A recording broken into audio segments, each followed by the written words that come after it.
তো আজ শুক্রবার দিন, হয়তোবা এক সপ্তাহের ভিতর আজই শুধু তুমি মসজিদে আসবা। আমি বলি তবুও তুমি আইসো। হ্যাঁ, আমি বলি তবুও তুমি আইসো। তুমি গুনাহ করো, তারপরেও মসজিদে আইসো। ইনশাল্লাহ, ইনশাল্লাহ, তুম্মা ইনশাল্লাহ। একদিন আল্লাহ তাআলা আমাদেরকে গুনাহ থেকে বের করে মসজিদের সাথে জুড়াই দেবেন ইনশাল্লাহ।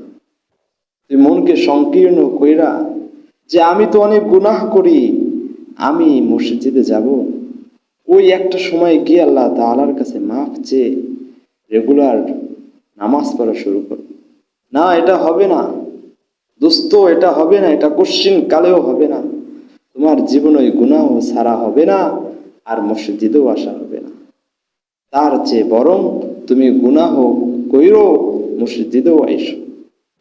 গুনাহ যেহেতু করো, মসজিদেও আইসো। ইনশাল্লাহ, ইনশাল্লাহ, তুম্মা ইনশাল্লাহ।